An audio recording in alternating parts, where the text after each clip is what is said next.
కానీ అందులో అక్రమాస్తులు ఏంటి ప్రభుత్వం కంపల్సరీగా హ్యాండ్ ఓవర్ చేసుకుంటుంది. ఏలాడబడ్డారు మొన్నటిదాకా. ఈ రోజున ఆడపిల్లనే కన్నీళ్లు పెట్టించాడు అని చెప్పేసి ఏమో కన్నీళ్లు పెట్టించలేదా? మీ కూటమికి చెందినటువంటి ఒక దౌర్భాగ్యుడు ఒక దుర్మార్గమైనటువంటి సినిమా తీసి ఆ ఇంటి కోడల మీద సినిమా తీసి అంతే నీచంగా జగన్ గారి భార్యని ప్రొజెక్ట్ చేస్తే శ్రీనివాస్ రెడ్డి గారు రెండు వైపుల నుంచి సినిమాలు వచ్చాయి. వైసీపీ వారు సినిమాలు తీశారు, వాళ్ళు తీశారు. మా కుటుంబాన్ని ఈడుస్తారా, బయటకు ఈడుస్తారా, మా కుటుంబంలోని ఆడవాళ్ళని బయటకు ఈడుస్తారని ఏమైనా బయటకు వచ్చి అడిగిందా? పైగా మీ బోటి విలేకరులు పోయి అడిగితే ఏం చెప్పింది? చూయించింది చాలా తక్కువ, చూయించాల్సింది ఇంకా ఉన్నది అన్నది. అప్పుడు రావా కన్నీళ్ళు?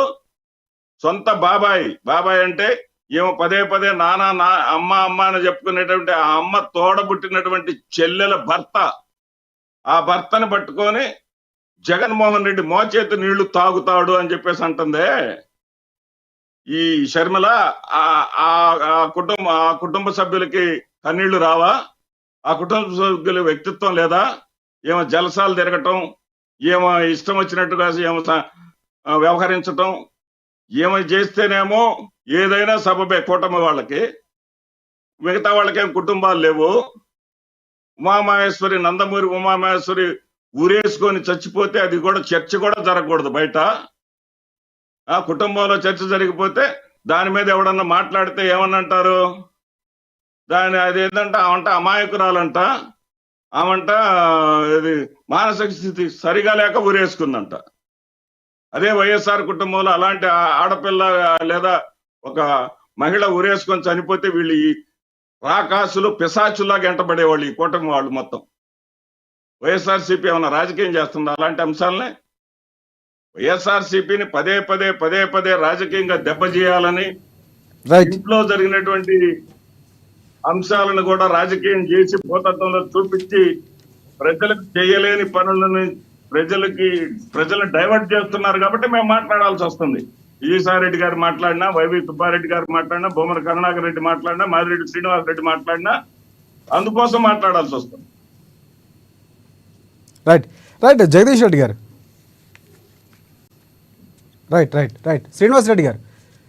అరుణ గారు మనకి అందుబాటులో లేరు, ఆమె లెఫ్ట్ అయిపోయారు. అండ్ మనం కొనసాగిద్దాం. చివరిగా అంటే చాలా అంశాలు వైసీపీ నుంచి కౌంటర్లు ఇచ్చినటువంటి పరిస్థితి కనిపిస్తూ ఉంది. అయితే ఇంకొక అంశం ప్రధానంగా ఎవరైతే వైఎస్ఆర్ మరణం కారణమయ్యారో వారితోనే చేయి కలిపారని ప్రధానంగా వైసీపీ ఆరోపిస్తుంది. అయితే 5 ఏళ్ల పాటు ముఖ్యమంత్రిగా ఉన్న జగన్మోహన్ రెడ్డి ఎందుకు చర్యలు తీసుకోలేదన్నటువంటి ప్రశ్న లేవనెత్తున్నారు.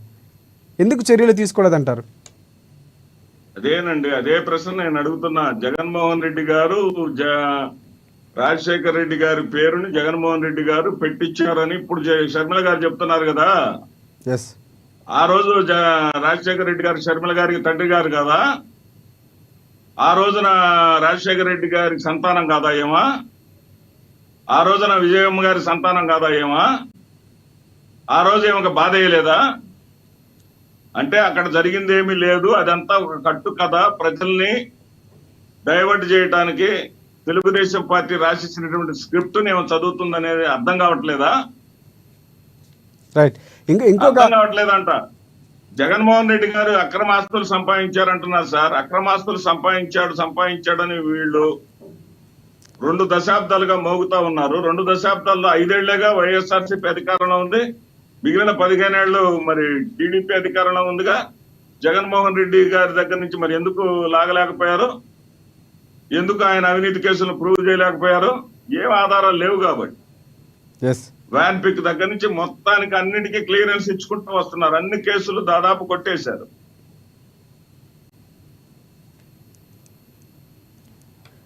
చెప్పండి.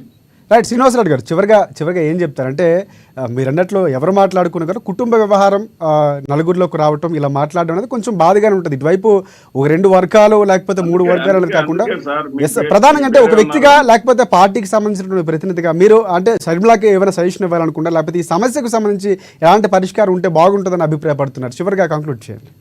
షర్మిల గారికి మేము ఏ విధమైన సజెషన్ ఇచ్చే పరిస్థితిలో లేవండి. జగన్మోహన్ రెడ్డి గారు మాకు కంప్లీట్ ఆదేశాలు ఇచ్చేశారు.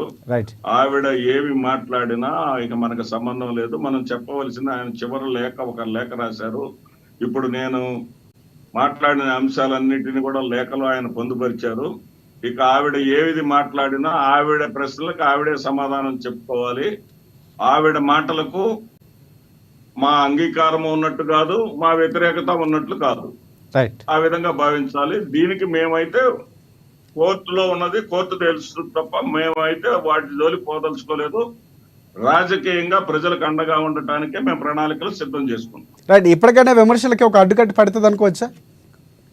ఖచ్చితంగా జగన్మోహన్ రెడ్డి గారి పిలుపు మేరకే మేమందరం కూడా నడుచుకుంటాం. Right. Thank you Srinivas Reddy గారు. అండ్ రాయపాటి అరుణ్ గారికి కూడా ప్రత్యేక ధన్యవాదాలు. ఇది ఇవాళ డిబేట్ పాయింట్. ప్రధానంగా రాజకీయంగా మారినటువంటి కుటుంబ వ్యవహారం ఏదైతే ఉందో ఏ మలుపు తిరగబోతుందో ఎవరికి తెలియదు. బట్ సామరస్యంగా పరిష్కారం అయ్యే విధంగా ఉంటుందేమో అనుకున్నటువంటి అంశం పూర్తిగా మారినటువంటి పరిస్థితి కనిపిస్తుంది. ఇటువైపు ఏ విధంగా రూపు దాల్చబోతుంది, ఎలా ఉండబోతుంది, సో న్యాయస్థానాలు నిర్ణయిస్తాయని శ్రీనివాస్ రెడ్డి గారు చెప్తున్నారు. ఇటువైపు రాయపాటి అరుణ్ గారు మాత్రం న్యాయం జరగాలన్నటువంటి వాదనలో చెప్పినటువంటి పరిస్థితి కనిపిస్తుంది.